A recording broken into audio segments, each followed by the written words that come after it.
Through all of that, it's taught me how to be a wizard.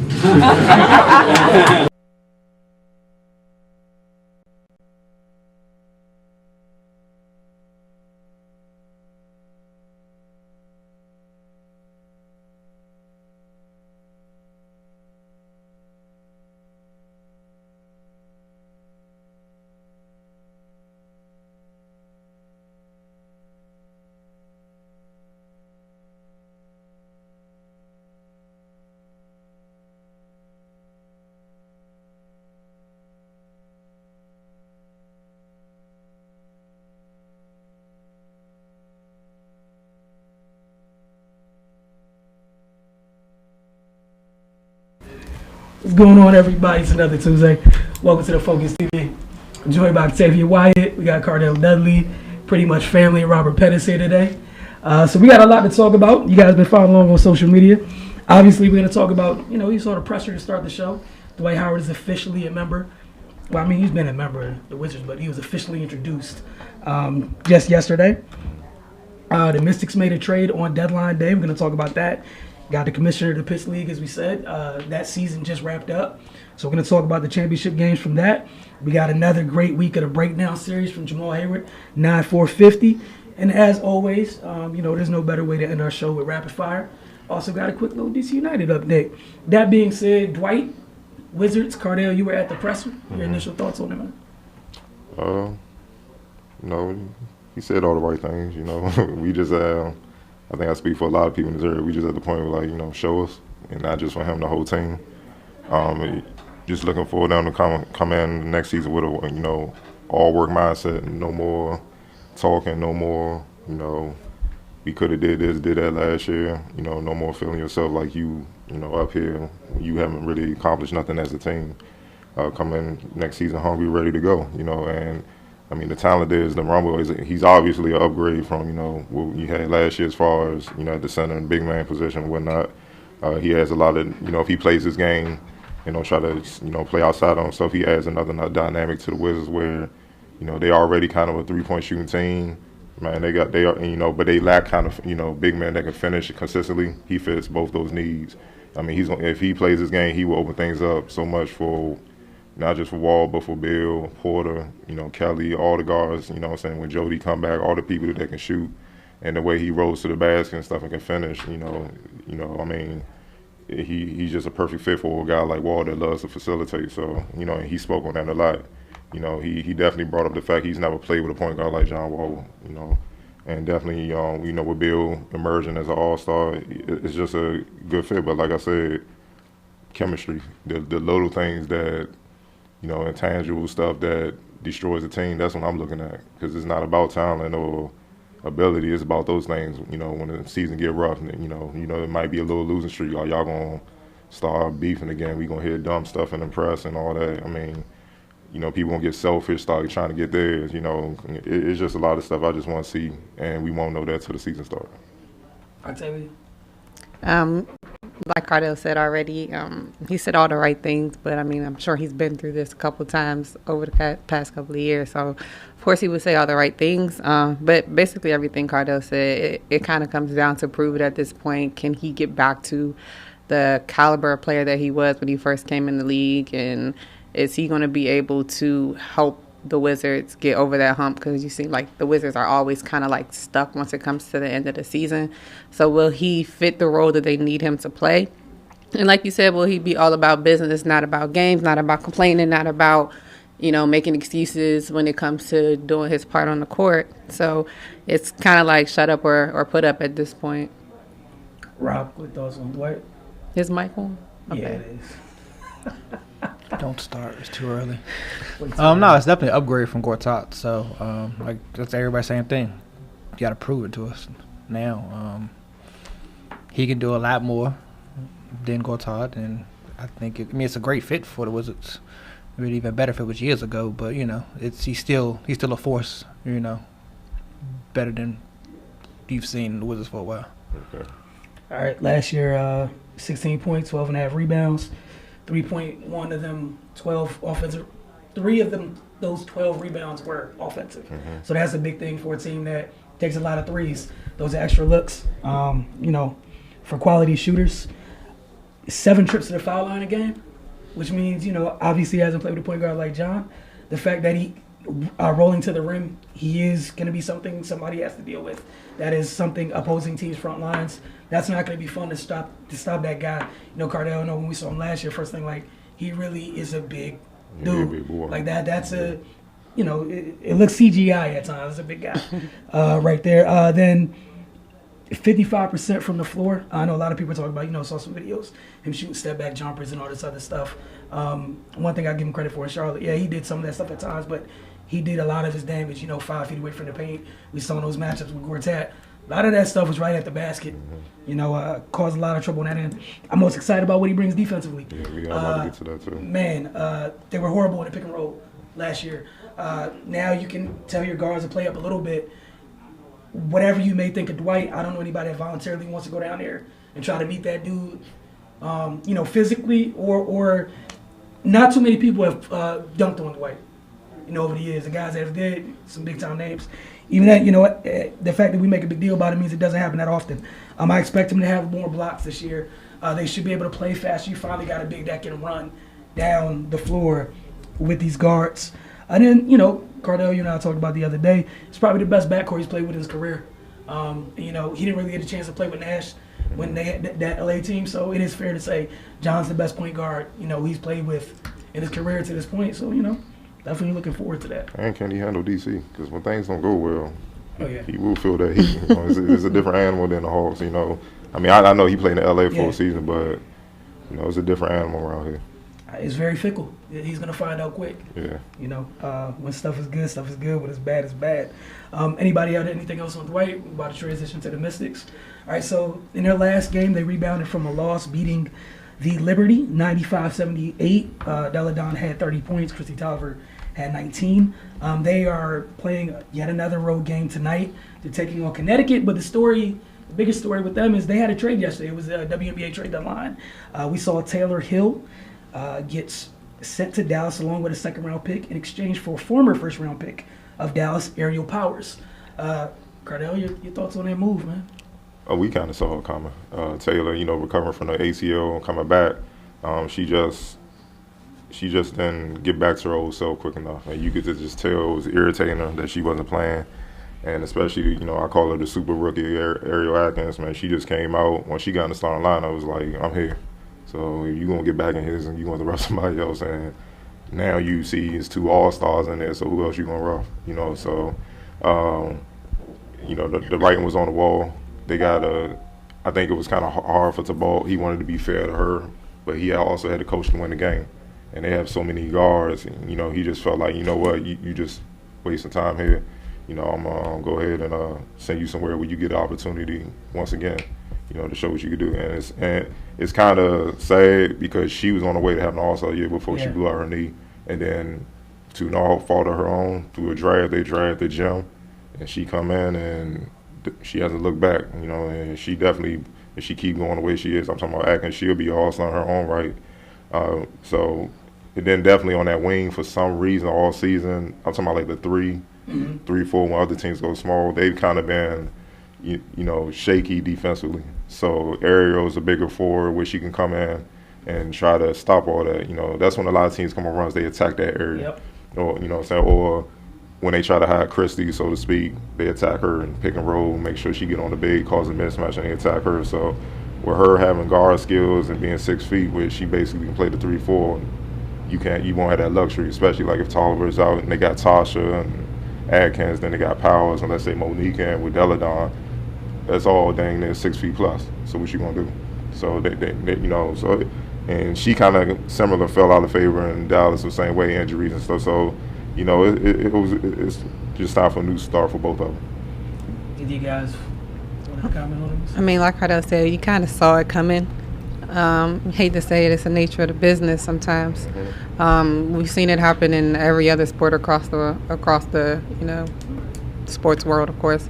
So I do think, like you said, it was hard for Tabal to to actually do it. But if she thinks about it and if he thinks about it, it probably was the best for her because of how well and how many guards they do have and how many guards are in the rotation and are doing well. It's going to be really hard for her to work her way back into it. So why not let her go somewhere where she can, eventually maybe get back to where she was last year? Because like you said, she really was having a great year last year, and it sucks that she blew her knee out like that. I was really looking forward to seeing her come back to see how it would happen, but obviously, like you said, they drafted somebody that just happened to be a great fit and is, doing her thing this year. So it's a hard situation on both ends, but at the end of the day, it is still a business. So they had to do what was best for them and best for her. I mean, I think it's a good fit for her to go there because the Wings have 2 focal points right now, so it's easy for her to get, to get in the mix and just to be that X factor that, was like, okay, well, oh, wow, where'd you come from? Because she was so on a stacked team here. So I think it's gonna be a good fit for her to go over there. All right, biggest things, I know Cardell pretty much summed it all up. I like what Powers brings, versatility, on both ends of the floor. I know it was a couple years ago before everyone remembered because she's been dealing with injuries, but she made the all-rookie team, when she came out at Michigan State. She did a lot of things on the floor. As Coach DeBall said in a press release, she can play 2 through 4. It's going to give the Mystics something else, especially offensively. Someone, when she does play the 4, that can attack different than the other 4s on the court. So when she is playing a big, that's different for defenses, how they're going to have to guard her. She can put the ball on the floor. She can shoot a little bit. What I like, she's a plus athlete. That's going to be an annoying piece to add. We see what Ariel does already. She's a plus athlete. Her length, the way they get after it, I think they're kind of similar in that regard. We've seen at time, Cardell, a lot of times when this team struggles to play defenses consistently for, long stretches, you keep getting players like that. They don't have an issue on that end of the court.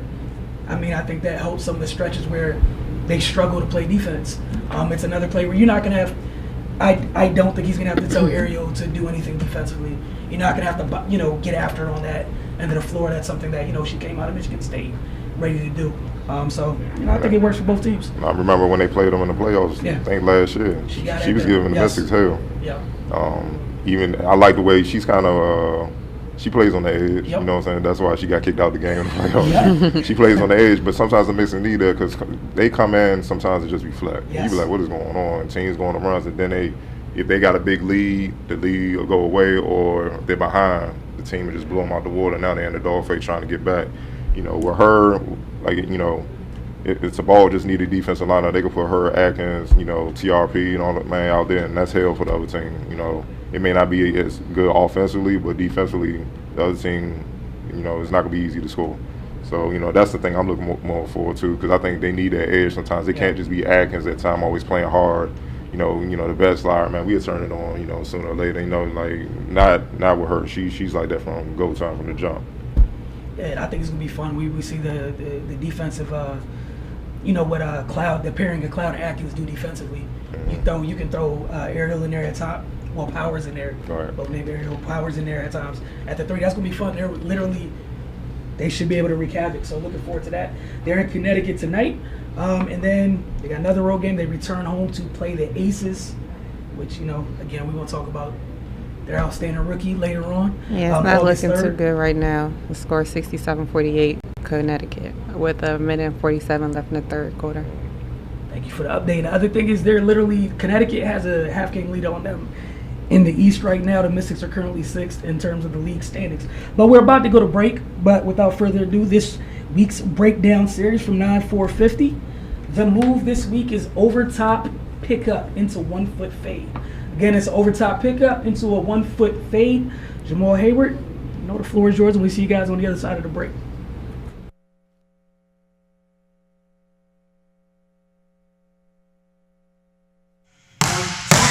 Left, right, fade back. So let that second dribble propel you on that side. So fade back, up. Left, right, fade back. So let that second dribble propel you on that side. So fade back, up.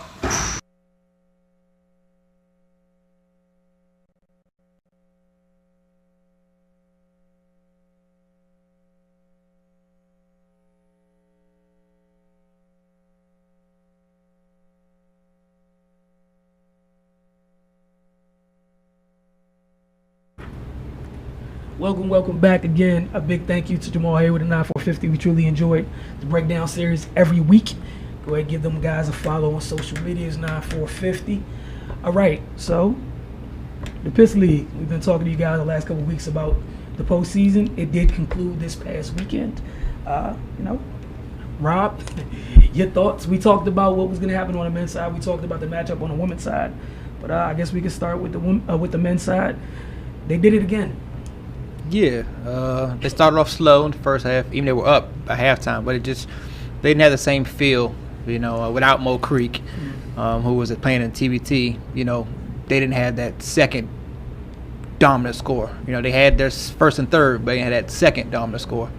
Then with the veteran leadership of Fowler and Campbell, that helped him out a little bit, but he's not really a dominant scorer. He's the one that calms them down. So, J&R's mob, they caught baseline pretty flat. Baseline couldn't hit any jump shots like they usually. Like I said at the beginning, they hit 26 threes in one game. So they live by the three, they die by the three. They had a big man, Lex, former MVP 3 years ago, but they live by the three. They don't really go inside. So it kind of caught up with them towards the third quarter, and that's when Jane Osmond just pulled away. Just convincingly just pulled away. With J-Dub taking the MVP honors, it was 19 points, but it was everyone saw the 19 points. It was very convincing 19 points. Boo followed over 18 points. Like saying the leading scorer for baseline, he had what 16. He was averaging 25. That don't help. He had 19. He had 19. He was averaging 25 at one point in the season. So, you could tell how, the game affected him towards, just shooting a lot of jump shots. With the women, 5 players. And Black Lives Matter, defending champions, they had 13. They had their whole team. I guess, Renee Strong just wanted it more. Like I said, they led by JoJo Barnes, who just dominated. She had 33, just dominated. By the end of the game, she was like, I can't move, my legs hurt, I'm tired. She wanted to sit down during the picture, so she took over the game. Even though the MVP was on the team, Danae Hill, she was on the team, but JoJo Barnes led them through the whole playoffs. Like I said, during the season, Danae did her thing. He was consistent and kept them in the game. But towards the playoffs, JoJo just destroyed everybody. Inside and out. She had shooting threes, and she was getting offensive rebounds and putting it right back up. So, no, this season was definitely a good one. Way to end the 9th season. To help us move towards the 10th year. Next year. But it was a great season to me. I don't want to quit this year. That's the first. Yeah. It's not the first time. That's progress. It is. I didn't get any crazy phone calls about I don't want to do this anymore. So that's of course, progress. Yeah. Congratulations. Cardell, your thoughts on the championship games, man? With the men's. For the men's, I agree with Rob, and I think they warmed down with their size too. What's the big man for Jay and Osmond? Not Abdullah. I'm talking about the other dude. Daryl Monroe. Yeah. Also George Mason players. Daryl Monroe. Yeah, they won. He dominated. I know he had a mean double. They couldn't do nothing. It was basically like Jay and Osmond was like a traditional team. Everybody played their natural positions. Guard all the way up to center, and then baseline just coming with a bunch of guards. Basically like the Warriors' death lineup. Like we gonna try to bomb y'all, but they wasn't having it. When they missed, they got every rebound. They came down. And they went inside, or J-Dub, he either shot and made it, or like we said, Daryl, Dula, they cleaned it up. And it was just that simple. And they wore them down. They started getting fatigued, and then it was a wrap after that. Got them up 20, and they finished there. The women's, I had to leave early, so I wasn't even able to stay for that one. Use them on there. I was there for like the first quarter. And I remember those two teams played earlier this year. Enjoyed that game. I think Black Lives Matter got the best of them, but just because they warmed down. They won by 2. Yeah. And last shot. It was a really good game. Really, really good game. So shout out to Renee Strong for the win. And I've thoroughly enjoyed the women's division. Especially that girl for Black Lives Matter. Yes. I don't know where she came. Brittany Burgess. Jamal Crawford. That's all. She just came out of nowhere. From UMBC. Yeah, she tough. So this is by far the more. I think the women's division in a lot of ways was more competitive than the men's. top to bottom. They went at it all years. I mean, all summer. So it was fun watching that. Oh, then also got to ask off you guys, what do you guys think about JR's mom ability, their ability to acquire talent? Well, from what I was told, then within 5 years, I think this is their last year, they're going to do a women's team next year. Oh, really? Yeah. So Coach Rob has a daughter. She's in the service. She'll be out. Okay. And she's pretty good. So they're going to try to go over to the women's Go side to the women's and take over division. things. Yeah, and take over things. So Okay. that's what he says. He said 5 years, you can give somebody else a chance to win. Oh man. I said, well, you can't give somebody a chance to win, because you lost at the buzzer 1 year. Yeah. And then you lost it at the buzzer again the next year. So you wasn't really giving it away. You kind of got beat at those 2 games. Guess they feel like they won 5. They can say whatever. Yeah, of course. I mean, the Patriots can do the same thing. They, Because technically, we talk about the Warriors with the 3 and 4 years. It's 5 and 9 years for JR's mom. yeah. 5 and 7 years. Wow, that's even more impressive. Like the Yeah. Dynasty Bulls. Already. Yeah, 5 and 7 because the first 2 years they didn't play. Right. So now they're gonna move over to the women's and try to take over that side. Yeah, That's gonna be fun. it should be. Should be I interesting. saw to a see. couple other teams like they was gonna beat them next year. They like ain't no competition. They just gonna roll like Mike. I don't have anything else to prove. Yeah, man. I'm gonna run Jordan Brand. This bores So they me. was gonna go build a women's program and try to take over. This bores me. Man. But besides the championship game, the All-Star game was very competitive. Like I said, shout out to you all for allowing to be a competitive with the Huddle Show. The women's game was amazing. Yeah. Like I said, it just shows the talent pool of the women's Yeah. and how it can it was a very good game. And the men's came down to a buzzer, to a tip back. Yeah. So it's just like and what we didn't have an All-Star game last year, did we? No, we didn't. No, we had 1 year before. We didn't have one last year. So it's just like you can see with the new teams coming in, men's and women, it's getting back competitive as like it used to be. Old field's coming back. So Shout out to you for starting the women's show because it's a big debate in basketball now. People trying to dismiss the WNBA. oh no, like what I'm saying, like I'm dismissing the men's league right now. Like I don't see no issues with saying like, I'll do the women's league. I'll take 20 teams and go from there. They bring all the fans. Yeah. They come with no drama. BS, no nothing. They on time. They asking, well, can we play 2 games in one day? Sure, if you want to, sure, go right ahead. Sure, sure. Like they're ready to come to play. They getting signed off the league. I see girls joining the WABA. I'm like, man. Yeah, I mean, you got people getting picked up, from semi-pro teams. So I mean, it's amazing. It's just hopefully next year we can get 20 teams instead of 8. Man, look forward to it, man. Got to set goals to reach them. All right.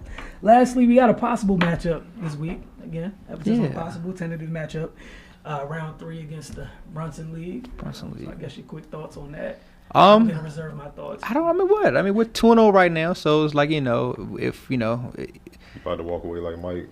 Look, we weren't supposed to walk away the first year. There's no competition. You right. See, that's why I said I'm not. The first year we weren't supposed to walk away at all. You're right. The first year we had They was there. we had warmed 4 up. players.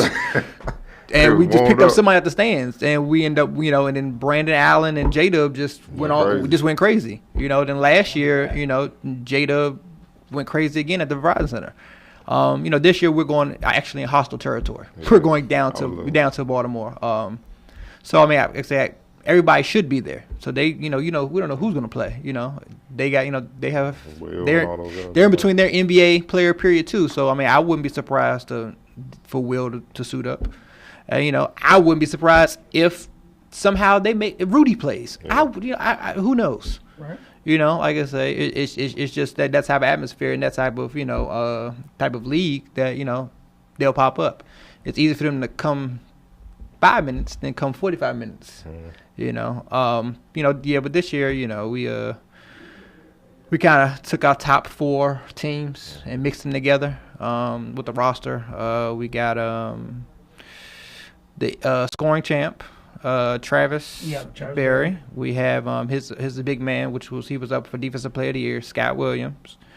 Devin Sweetney, who was second leading scorer, who could have been arguably leading scorer. But we had some stats messed up, because our stat girl quit. That's another story for another day. We had Chris Howard from Young Kings, who was also backcourt with Devin Sweetney. Bruce Massey, former MVP candidate last year. J-Dub, MVP. Rodney Clark, former Rookie of the Year, had a tremendous year this year. He had a downfall the last 2 years, but this year he had 2 36-point games, and looked great. Ojo, gotta have Ojo. Yeah. One of the best defenders in the area in any summer league, indoor and outdoor. Baby Shaq, just because. You need that. Itch pop off. Yeah, you need that. Like so you need you need that veteran presence. Just to be in any hostile territory. He's played all over. He played in Alcatraz. Won $2 million. Alcatraz 1-on-1 2 years in a row. Mm-hmm. You need that.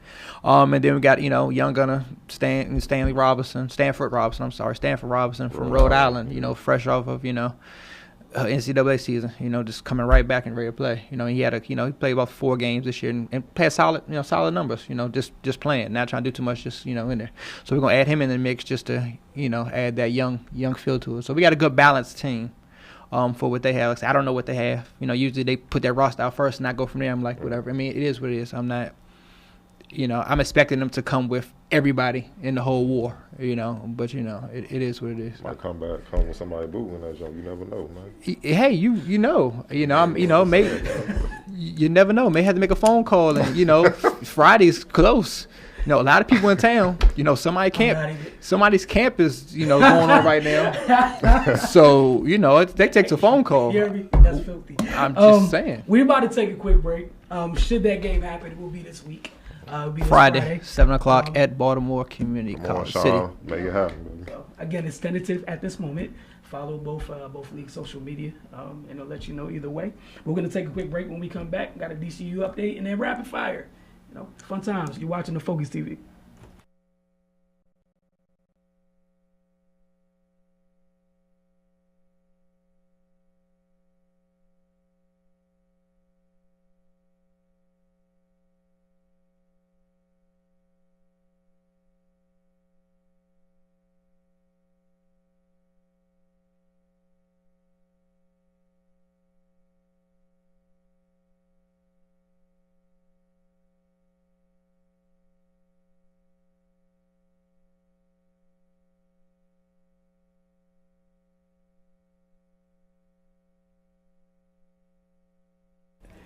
Welcome back to the Focus TV.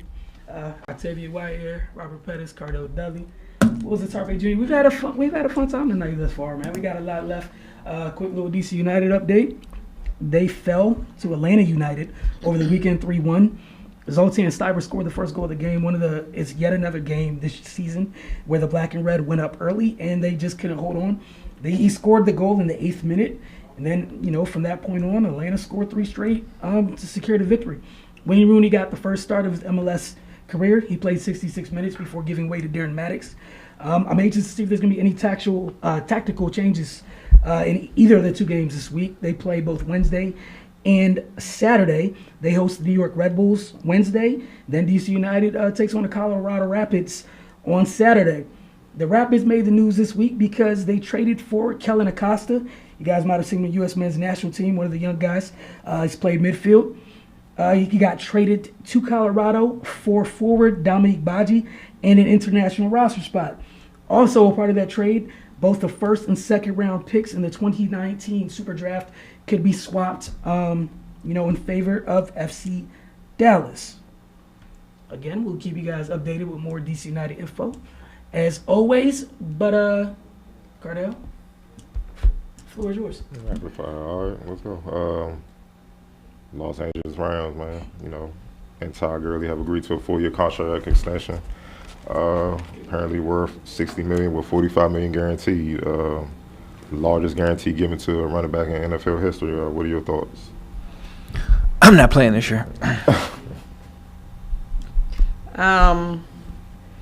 We knew it was going to happen eventually, I guess. But I guess the silver lining for me, just thinking about it, is everything Le'Veon Bell is going through. And in my opinion, not saying that Todd Gurley didn't have an amazing year last year, but he hasn't been as consistent as Le'Veon Bell has been. The year before that, I had Todd Gurley in my fantasy league, and I wanted to die. I mean, although it could have been, of course, the coaching, it could have been the schemes and everything, but Le'Veon Bell has been so much more consistent since the time he stepped in the league.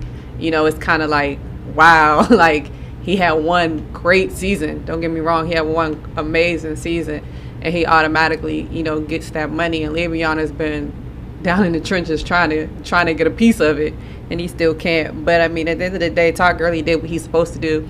You know, he's supposed to play hard like that. And, you know, if his team can afford to give it to him, he should take it.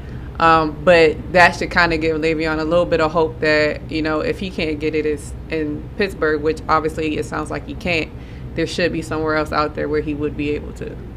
Yeah, I'm with you. I think it reset the running back market. Yeah. So, you know, for a lot of the old people talking about, you know, the current constructs of the running back market, that sets the new bar. As you said, Le'Veon's been far more consistent. And for the Steelers, you know, it's been real. I hope you guys enjoyed Le'Veon. It's the last year. Somebody else is going to throw that bread out there, because if Todd Gurley's getting that money and he's only had 1 year in Sean McVay's system, Le'Veon, as you said, has been so consistent, and he's still young. And the way he runs, there's some Frank Gore in his game, and the only thing I'm talking about is the fact that he knows how to avoid big hits. So the age doesn't really matter, because he's patient, he finds creases, and he manages to avoid the hits that gets him on SportsCenter, that leads for longevity. So when we start talking about ages, it's not going to matter for him, because we haven't seen him take those big, horrible hits, even with his workload. Cardell? I mean, for me, it just come back to rewarding the players that get it done. Yeah. You know, I'm real simple. I'm straight to the point. I'm not about to play games with guys, you know, look, you getting it done, you know, let's pay you. That's the reward for it, you know. And I see too many franchises across sports where they play games with players, and those players leave, and that team never recovers. Yep. You know, I remember years ago when Dallas won the championship, Cuban didn't resign a lot of those players. They've been lottery pretty much ever since. You know what I'm saying? So, you know, nothing's guaranteed in this game. Things change like that. Or, you know, look at in the NBA a couple years ago. Nobody would have dreamed that LeBron would be in LA and KD would be in Golden State. Yep. But that's the reality. And you have DeMarcus Cousins with him. You know what I'm saying? Like, that whole thing changes. So when you have a strong nucleus where you got Big Ben, you got like Le'Veon, you got AB, and you got to keep that together, man. As long as you can, as long as they playing at a high level, you keep that together, because it's not easy to replace that. And I'm happy that he set the market, man. So now, you know, a lot of these running backs about to be just going in the front office, just holding up the phone like eyes wide open and everything, like, so I ain't nothing to talk about. I don't need my agent for this one. What's up? Y'all playing it? Hold out. Let's slap this stuff off the desk, roll out, all that. Like, you know, because the market's reset. Like what Kirk Cousins did, low key, he set the market, all that guaranteed money and stuff. I'm like, man, look at it. With you know, I'm petty. I'm gonna leave that alone. While we talking about the fact that you can get a bag without necessarily. Yeah, playing that. The production always doesn't have to match. I guess that's the nicest way to say it. Well, Oakland better go get Le'Veon Bell then, because they're going to have all that money for Vegas money. They better go get him. And the other thing, I guess, before we leave, you know, the Todd Gurley thing is, I see that the Rams rewarding players. At some point, y'all do have Aaron Donald. I hope you pay him. If you don't, I'm cool. We got bread. I don't mind it. So keep doing what you're doing, man. But shout out to Todd Gurley. David Robinson, Spurs legend. He said he tried to call Kawhi Leonard before the trade and got no response. His quote was, he's a hard guy. He just quiet. He doesn't talk. I reached out to him several times and just never hear anything back from him. I think the whole time he's been here in San Antonio, I've talked to him maybe a handful of times, and I can count on one hand how many words he's really said to me. So he's just a quiet guy, and I think that's just made it difficult, I think, for all parties to really understand each other in the process. So, you know, what are your thoughts? I mean, from what, like I said, what Kawhi's party said is he only talked to me, you know, in the good times. So, again, keep the same energy. If you're going to talk to me, you know, those handful of times, that's because you reached out to me. Or you came to all the celebrations or all my accolades. You know, if that's the truth, it's like, okay, why would I answer your phone call? I don't, you know, we don't talk any other day, so why you gonna talk to me now when stuff's going bad? Now if Tim Duncan said that, different story. Yeah, played with him every day. Yeah, it's a different story. But it's Dave Robinson. Dave Robinson, he was gone. Yeah.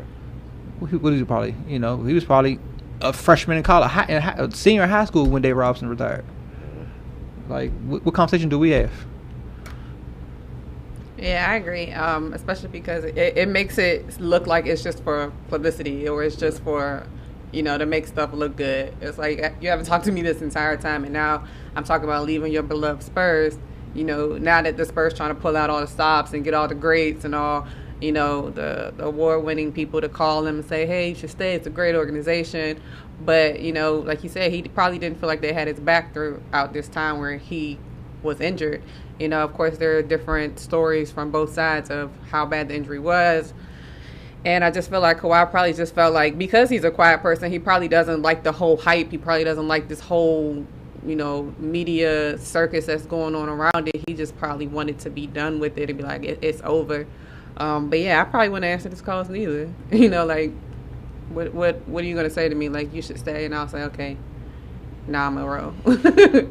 I'm with you guys. If it was if it was Tim Duncan, it's a story. With David Robinson, I don't think there is one. I do feel like the past couple of days, it's obviously feel a lot of it's media driven, but some of it feels like it's kind of low key it's character assassination time on Kawhi a little bit, and it's kind of easy to do when somebody doesn't talk too much. Obviously, the thing with the Spurs, I believe both parties are at fault, but to me, it's kind of like the trade happened. I'm kind of done with it already. Like, just leave it where it is. But the David Robinson, I mean, come on, like, it's just not like it's Tim Duncan where I feel like there was actual like close relationship. You were never teammates. So I mean, it's just kind of weird, especially if you openly admitted you only talked to him a handful of times. I mean, he said it wasn't a story too. He said, I don't know why y'all it's news. It's not news. It's just you asked me a question, I answered it. And that's basically what I'm getting at. It's just typical media just looking for a headline or whatnot. And then on top of that, Kawhi has always been quiet. That's who he is. You know what I'm saying? It's easy to like judge somebody that's quiet. Hell, I can relate because people say that about me, and I'm like, same party mentality as him. I'm like, I don't care. You don't know me. So, because at the end of the day, if he was real talkative, you'd be like, man, he need to shut up. Yep. So you can't win. He's doing him. He's one thing about him. He's been consistent. So that's him. So he was asked. It sounded like David Robinson was asked a question during the interview, and he just answered it honestly, like and they twisted it in a way where it looked like, man, look, he don't never say anything. So. We just have to, he don't say anything. So what you want me to say? It is what it is. He don't say. But I just think it's weak to have that come out right after the trade. Once the trade is done, it's over. Yep. You should be focusing on what he does with the Raptors and what DeRozan would do with the Spurs, and that's that. But I know they ain't David Robinson for it. That's whoever put that out there, whoever he did the interview with. But it's typical. It happens. Whenever big stars get traded, it is what it is. And if he, like you say, if he don't like all that hype, I don't know why LA on his mind, because what you think will happen? That's a wrong place to go to. But Cavaliers, signed Kevin Love to a 4-year, $120 million contract. What do you how y'all feel about that? I guess they think the Timberwolves, Kevin Love's coming back. I don't know. Colin Sexton is like the same situation that Kyrie was in once LeBron left. Just trying to help. At least he has one piece. When LeBron left, Kyrie had no piece. Yeah, he got one piece. Yeah, he has one piece. But it's just like now I know who to concentrate on. I'm concentrating on Kevin Love now because I ain't got to worry about you and make you take all the bad shots because you're a rookie. Mm-hmm. Shannon Frye, okay. J.R. Smith, okay. I mean, I don't have to worry about anybody but Kevin Love. So it's just like, So Tristan can't get better? It's over for that. Don't Tristan, what you saying? Christian Cardell? No. I mean, like I said, LeBron made him better. He can't create as much. Mm-hmm. So just like they needed Kevin Love. Even though they were trying to talk about trading, they needed him. If they couldn't get Kawhi, they need Kevin Love. Kevin Love is the focal point of the Cavaliers right now. So you had to show him that that he was important. You had to kick that money out. Not saying he ain't gonna be there when the All-Star break comes to the difference, but as right now, I need this storyline to keep my season going instead of being like LeBron. Now it's about Kevin Love. Sell these tickets, baby. I definitely agree. I think that they needed a big signing. They had to do something after LeBron leaving, and who else, are they really going to get, or who else is going to want to stay or do anything? And Kevin Love would be that next person. So I mean, I feel like they had to do that. They didn't really have another choice. I kind of agree with, unfortunately, the person I'm talking about. Give me some. to my right, that I don't really foresee the Minnesota Kevin Love coming back. My biggest thing is that he's been injured every year, like every year. He's missed substantial time every year. And, you know, to guarantee him that much money and everything, you know, they put a lot of faith in him to see if it's actually going to work out. Is he going to be the one that's going to carry them now to try to keep them relevant in the Eastern Conference with everything that's been going on? So I'm interested to see how it works out. You know, you figured they really had to pay nobody else no real money anyway. So why not give him the rest of it? I mean, I feel like it's kind of like half of it feels like severance pay for kind of what you've been through. Past couple years, you deserve this. You know, you've been a scapegoat, you know, for the last 4 years or whatever. And then literally, you know, when they did great things, you played a part in it. I think I'm probably on the other side of it. I don't think necessarily it'll be Minnesota Kevin Love, but I do think Kevin Love's gonna be an uptick in his production with not playing with that person anymore. True. Like, you know, almost every player last year that left that team that wasn't playing with said person anymore. I think it'll be a nice reminder for people that Kevin Love's still one of the better bigs in this league. I'll probably reserve my judgment on what the Cavs look like. I know they're trying really hard to keep Rodney Hood, so Sexton at least has close to two pieces. If they keep Rodney, I feel a little bit better. Like, it won't be all the way doom and gloom. Other thing is, like, Kevin's been in this situation to a degree before. He's been the best player on a really, really, really bad team before. You know, and at least you're getting paid handsomely for it. Love averaged 17-9 on 45% from the field, 41 from three, and 88 from the line. So he was having a great year, because people don't want to admit this, you know, especially the LeBron nights. LeBron ain't turning on to the All-Star break happened. You know, Kevin Love was the one hooping early in the season, trying to keep that season afloat, and he was in a way carrying them. You know, people don't want to say that, but I'll keep it real. You know, LeBron was, you know, in whatever mood he was in, you know, that's what happened. So, and plus, over the years when LeBron did come, niggas win the championships, he got, I don't know what it was about Kevin Love, but whenever something went wrong, they just jumped on him. Like, man, he's the problem. He can't do this, do that. I'm like, nah, there's a lot of blame to go around, you know what I'm saying? So, like you say, it's part of, you know, look, we owed you this, you know, the abuse you did, you stay professional the whole time. Man. But also, that's a hella efficient year, man. That's a crazy efficient year, especially from the floor. You could say LeBron did it, but he still made those shots. There was plenty of times he played here in D.C., and he was the one that, I mean, the LeBron had that monster game, don't get it twisted, but he was the one consistently that the Wizards had no answer for. He destroyed the Wizards. Everything up. Yeah, he did. Gortat get on him, he just out 3-point line. Gortat like, God dang it, I got to run out here again. I'm serious, you could just see his face. He's like, oh my God. Then Marquise out there banging with him. Then he go to block and bang Marquise, get him in foul trouble. He was the one that just, you know, it was like, man, there's no answer. They have nobody to guard him. So, you know, he's good, man. He's an all-star caliber player. I mean, I've seen players that haven't even been an all-star in that breed. So he has championships. I mean, why not, man? He earned it. I just hope he's ready for the circus. Oh, man. The Cleveland circus is so real. I mean, he just went through the circus for the past 4 years. I think Well, now he's really going, because he's their guy. He's their guy. After the Browns have a terrible season, it's going right to Kevin Love. So, you know, Baker Mayfield, Kevin Love. I'm just saying, like, he's kind of been through it before to a degree. Like, Minnesota doesn't win either. You're right, but guess what? This year he needs to pay, God forbid, pay a psychiatrist a little bit more because it's going to be bad. If you think it was bad with LeBron, without LeBron, they're going to hang him. Hopefully he's ready for it. I hope so. Like, man, Next question. Carmelo Anthony signs a minimum contract with the Rockets. You know, so how would he fit with the Rockets? What are your thoughts? I saw someone, what was it? I don't know, one of the shows. They was like, he's gonna guard like AI. At the end of the day, this team right here, he's gonna have to come off the bench. And like I say, he will be one of the best six man. It's not me. Yeah, you were MVP candidate. Yeah, but guess what? Now you can destroy the six man with that second lineup. Eric Gordon's there. He destroyed. Mm-hmm. I mean, like I say, you're fine with that second lineup. But I mean, starting, he's not going to fit well with them starting, because the rhythm's not going to be there. Because the rhythm is always in, and the ball's always in. You know, Chris Paul hand or James Harden, and I don't think it's going to fit well with him starting. But I mean, you know, it's a good fit for him if he just follows his role. See him and D'Antoni get on the same page. You know, we've been through the story again, so let's see what you're going to do. Xavier. I guess we'll see when the season starts. You really did go with it? I guess we will see when the season starts. Everybody loves to hang them. It is what it is. I'm tired. She really went with the answer. He getting traded Hey, all-star look, break. I have no response because she really went. Nah, seriously, I agree with y'all with the Yeah, that did throw me off. I thought you were playing. You No, really she's went dead there. serious. You know, I she's stuck mean, in her it ways. is- She's stuck in her ways. I mean, I think I see the positives in it. Of course, I see the possible negatives. They're gonna have to figure out his role. They had to make up for the fact they lost Trevor Ariza. You know what I'm saying? To some degree, if he can come off the bench with Eric Gordon, that's gonna be one heck of a second unit. You know, so I mean, it is what it is. I still don't. I mean, hey, good for Houston. Should have went to Miami. Sat on the beach.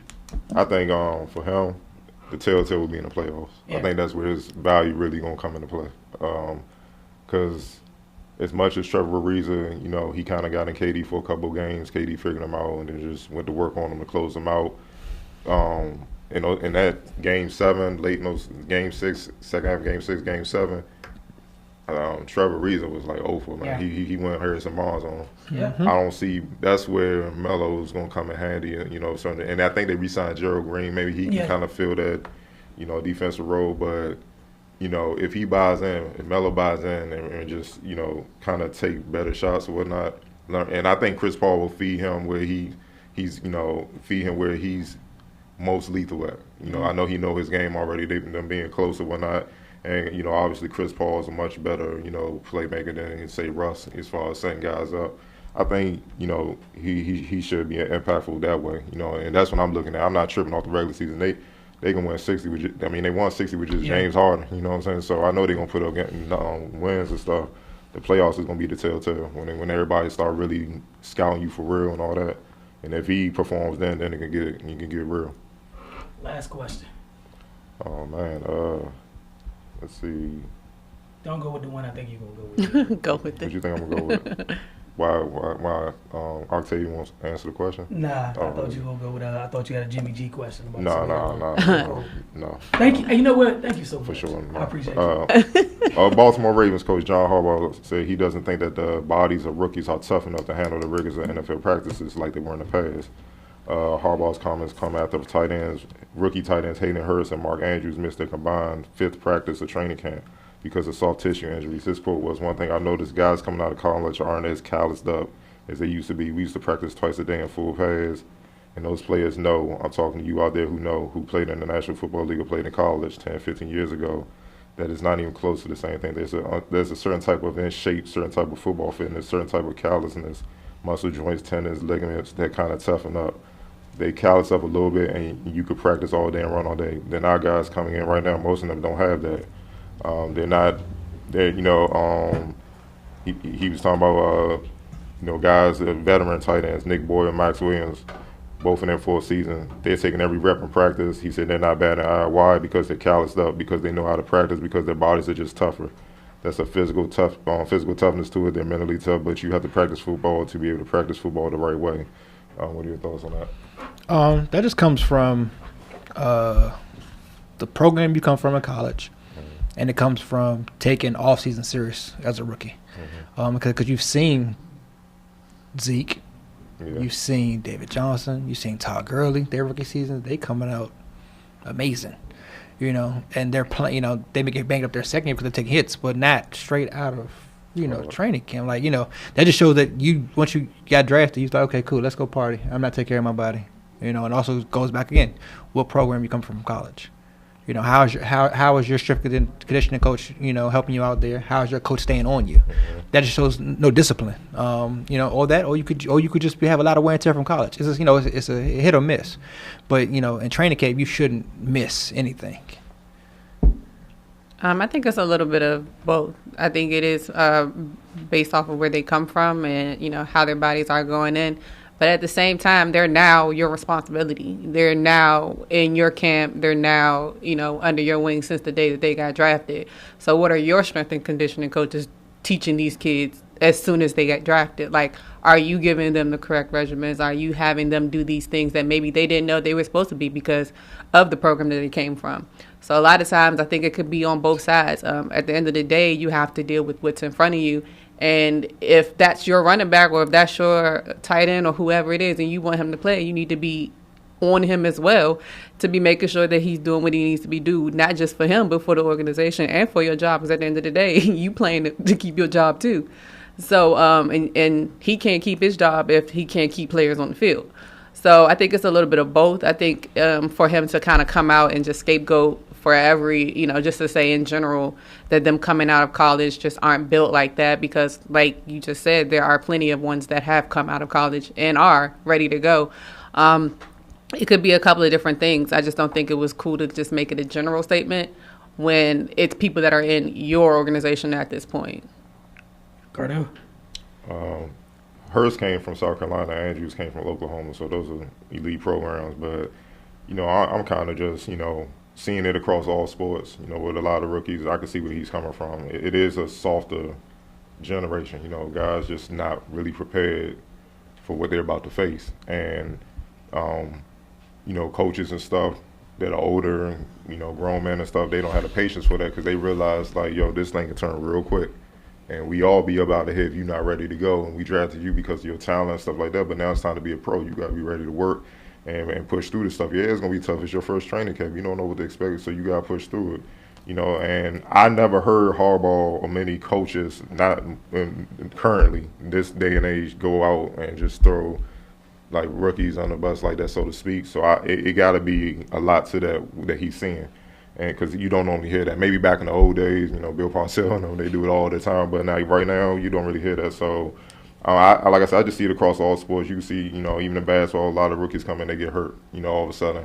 And I think it's just the adjustment with training. It's not like, guys used to play all the time and stuff like that now. So their bodies kind of stay in a certain type of shape. They train more, which is good in a sense, but it doesn't prepare you for the rigors of what you about, especially in football where you're going to get hit and stuff like that. It's a certain level of physical fitness you got to have. So, bottom line, whether he's throwing them under the bus or, he's being too hard, they got to man up and get ready. Otherwise they're going to get left behind and then they're going to be watching and then be out the league. I agree with you guys wholeheartedly. I just think it's a bit of frustration. Some of the tight ends that he talked about in their fourth year, my memory works kind of well. Mm-hmm. They did not get through that first year very well either. I just think it's frustration with the position. It's frustration because your job's going to be on the line. It hasn't been a good couple years in Baltimore. I think there's a lot of stuff kind of factoring in, and it's easy to be frustrated about that because, like you said, they need to be at a certain place right now. It's a big year for Baltimore. Especially Hurst. Well, now Lamar was the first round. Well, Hurst got picked before him. That's what I'm saying. So you a first round pick, yeah, you got to be ready. Like, that's tough. So the dude at the end of the first round is ready? Well, of course he ready. He mad at every other team. They pick him up. Shoot, and look, he know. Shoot, by the third game he gonna be starting, so he ready. These are facts. So we want to thank everybody for tuning in, man. Rob, thanks for coming by. Octavia and Cardell, thank you as well. Get over to finestmag.com as always, and my mind on sports. We will see you guys next week.